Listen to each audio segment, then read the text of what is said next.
The phone rang at 5 in the morning. Mr. Evans's voice trembled on the other end. Mrs. Carter, your daughter-in-law is here with movers. She says she owns your condo and plans to take the furniture. I sat up slowly in bed at my beach house, the ocean breeze whispering through the curtains. No panic, no surprise, just a strange, calm, almost satisfaction. Let her in, I said. Make sure she signs. The visitor log with her full name and ID.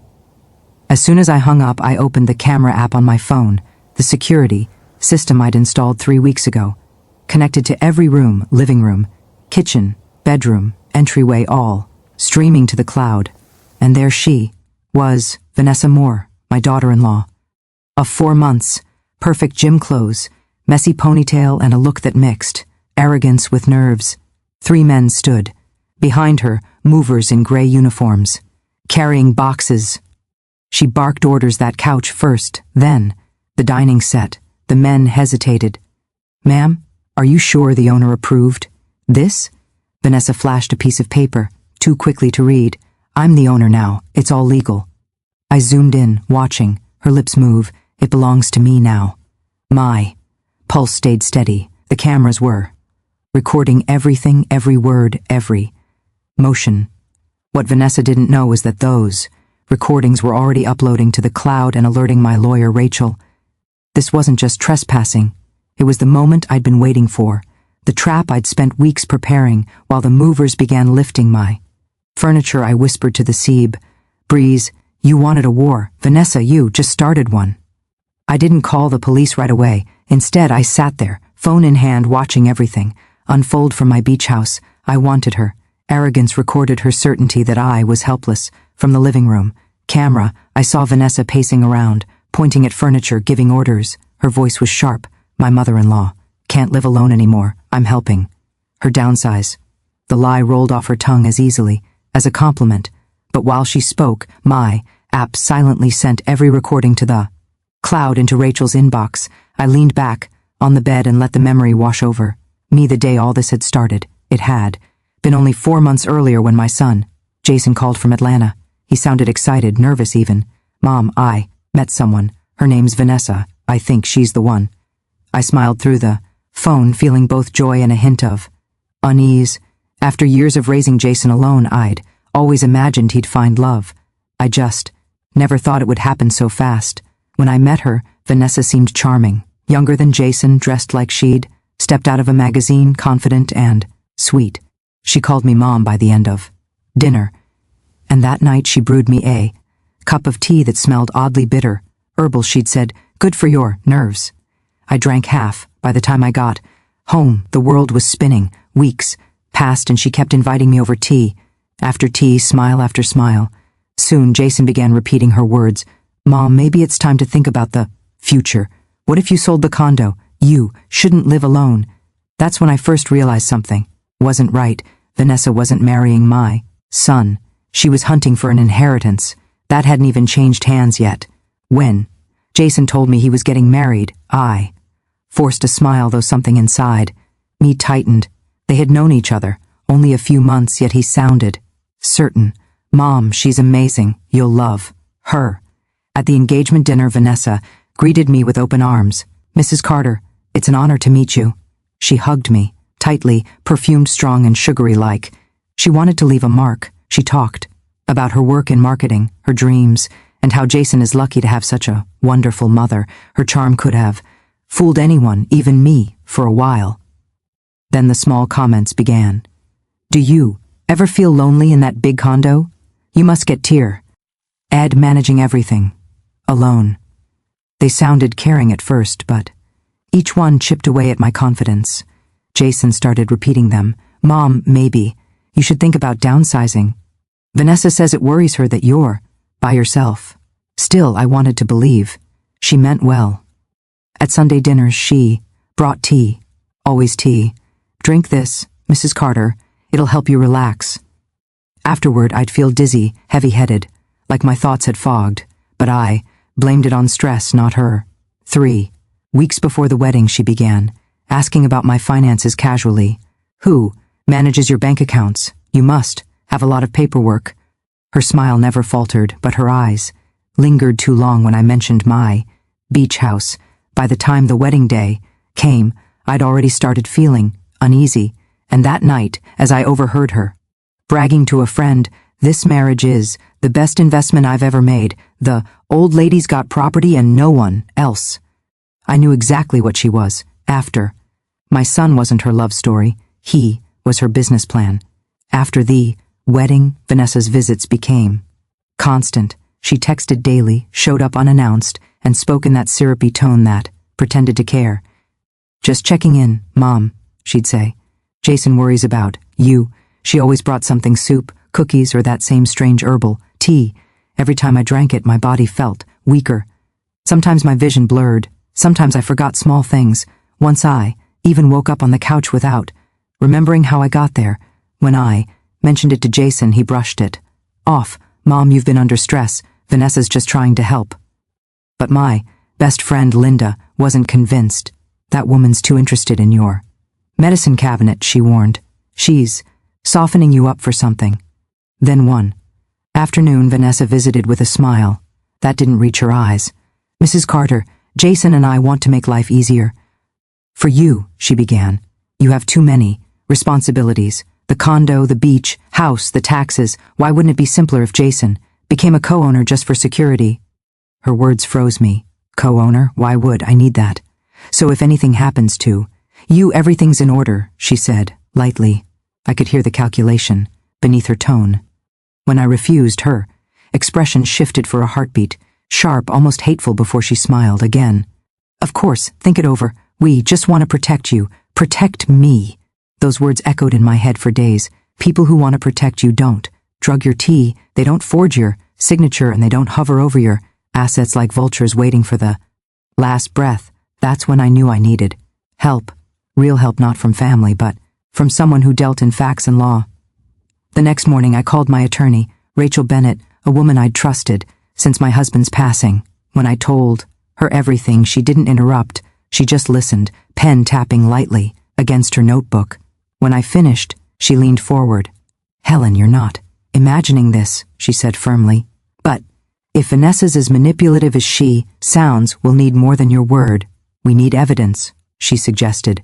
"Installing hidden cameras throughout my condo, small, discreet, and linked to an app that would record every movement and conversation. If she ever tries to enter or take anything, we'll have it on video," Rachel said. "Don't confront her. Let her think she's winning." It felt strange turning my home into a silent witness, but that night I ordered 6 cameras online and spent a weekend installing them behind picture frames on shelves.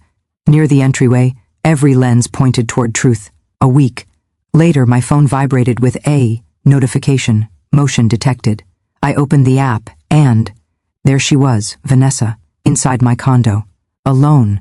She was opening drawers, taking photos of documents, and pocketing a ring my late husband had given me. My chest tightened. She wasn't just Ming anymore. She was stealing. When I confronted Jason later that night, his answer cut deeper than any theft. "She said you told her she could stop by. Mom, you're being paranoid." That word paranoid burned into me. I realized then how deep Vanessa's poison had spread, not just through my sugar or my tea, but through my own son's heart. So I didn't argue. I just told him, softly, "If I'm paranoid, then truth will prove me wrong." But in my soul, I already knew truth was on my side. 2 weeks later, Vanessa invited me to lunch. She sounded cheerful on the phone. Too cheerful. "Let's start fresh, Mom, just as girls," she said. I agreed, not out of forgiveness but strategy. Rachel's advice echoed in my mind. Let her act. The more she moves, the deeper she sinks. Vanessa welcomed me with a bright smile and a hug that felt rehearsed. Her condo smelled of lemon and deceit. Lunch was already on the table: chicken, vegetables, and that same cup of tea. "Drink, Mrs. Carter," she urged. It talked about how proud I was of Jason, how I'd been updating my will, half-truths meant to bait her. Vanessa's eyes flickered at the word will. After dessert, she disappeared into the kitchen. I glanced at my phone. The mini recorder Rachel had given me was running. When Vanessa returned, she slid a few papers across the table. "Power of attorney," she said lightly. "Just routine. It'll let Jason handle bills, property, all those complicated things. I pretended to skim it. I'll show it to Rachel first. Her smile faltered. There's no need for that. We just want to help. Help, that word, again. I folded the papers neatly, stood, and thanked her for lunch. As I walked out, she whispered under her breath, not. Realizing my recorder caught every word. She won't sign now, but she will one way or another. That night, Rachel and I reviewed the audio. Perfect, she said. We've got intent. Next time she steps out of line, we'll have her completely. And I knew deep down that Vanessa's next move would be desperate and dangerous. It happened early on a Tuesday. My phone rang at dawn. Mr. Evans again, the building superintendent. Mrs. Carter, he said, voice shaky. Your daughter-in-law is here with a moving truck. Says she's the new owner. I didn't flinch. This was the moment Rachel and I had prepared for. Let her in, I said calmly. Just make sure she signs the visitor log with her full name and ID. Then I opened the security app. There she was, Vanessa. Moore standing in the lobby, 3 movers behind her, bold as daylight. She looked anxious but determined, waving papers around. My mother-in-law can't handle this place anymore. I'm taking care of it. I switched to the hallway, camera on my floor. A few minutes later, the elevator opened. Vanessa stepped out and tried the lock. When the key didn't fit, she frowned, then whispered something to the men. Help me force it. The door splintered. They walked in. Vanessa pointed like A, queen giving orders. That couch first, then the table. B, careful with the vases. They're worth A, fortune. I watched her head to my bedroom, open drawers, pocket jewelry, and then call someone.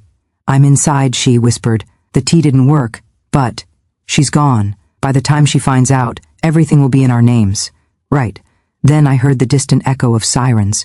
Through my phone, Vanessa froze, turned toward the window, and her face went pale. The front door burst open. 4 police officers rushed in. Police, nobody move, Vanessa stammered. You don't understand. This is mine. The officer replied, not anymore. As the handcuffs clicked shut, I took a deep breath. For the first time in months, justice had a sound metal, final and merciful. 3 weeks later, I walked into the courthouse with Rachel by my side. The air smelled of tension and old paper. Reporters waited outside, shouting questions, but I said nothing. I just wanted it over. Inside, Vanessa sat at the defense table, pale, shaking, and far from the confident woman who once claimed my condo. Jason was there too, sitting behind her, eyes red, face drawn. The prosecutor started strong. Your Honor, the defendant broke into Mrs. Carter's property, attempted to steal her belongings, and was caught on camera admitting to poisoning her food. He pressed play. The recordings filled the courtroom. Vanessa's voice, cold and calculating. The tea didn't work, but once this is done, Jason will sign the papers.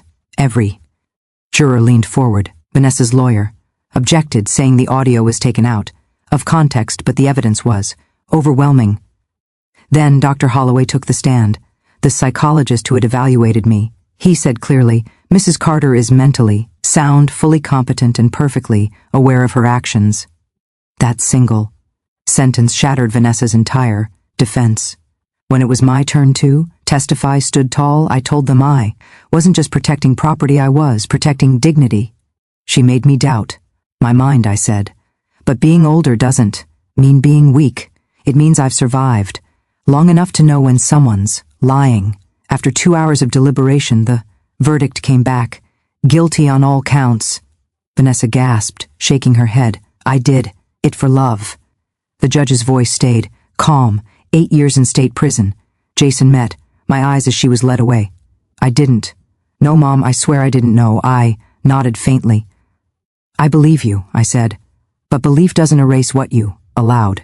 And with that, I walked out, free. A year passed before I truly breathed again.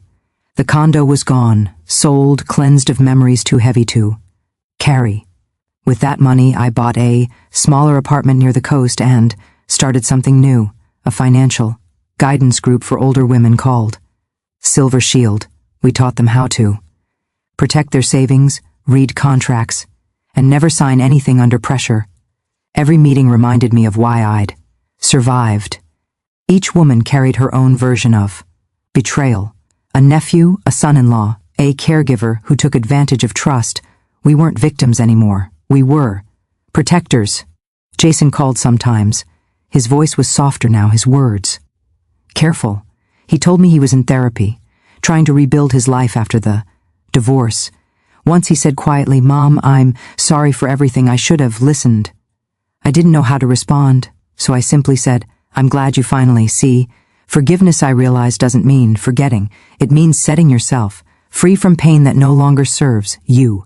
The night before Vanessa's sentencing, I sat on the porch of my beach house. The sky was violet, the sea calm.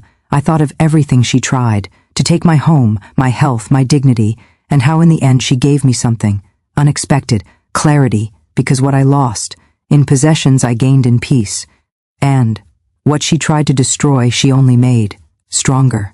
If anyone asked me what I learned, I'd say this: trust is precious, age is not weakness, and protecting yourself is not selfishness, it's survival.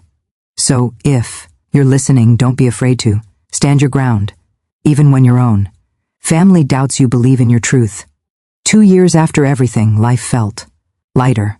My morning started with quiet, coffee and ocean air instead of anxiety. The nightmares had faded, replaced by purpose. Silver Shield was thriving. Dozens of women coming together every month to share stories, advice, and laughter. Linda and I had become partners, not just in work but in life. We traveled, spoke at local community centers, and even helped an elderly widow recover her stolen savings through our network. Every victory, big or small, reminded me that healing wasn't about forgetting. It was about using pain as fuel for something good. Jason and I eventually met for coffee. He looked older, worn, but there was humility in his eyes I hadn't seen in years. "I filed for divorce," he said, "and I'm learning to stand on my own." I reached across the table and held his hand. "Then maybe," I said, "we're both finally learning." He smiled through tears, and for the first time the silence between us wasn't heavy. It was peaceful. That night, back at the beach house, I sat on the porch watching the sun sink below the horizon. The sky turned gold, then crimson, then soft blue again. A reminder that endings can also be beginnings. I took a deep breath and whispered, "I'm still here, stronger than ever." If you've ever been made to doubt yourself, remember this: your worth doesn't fade with age, your voice doesn't lose power with time, and your peace is worth protecting. If this story spoke to your heart, leave a comment below and tell me where you're listening from. Don't forget to like, share, and subscribe, because stories like these remind us that no matter how dark it gets, we always have the strength to begin again.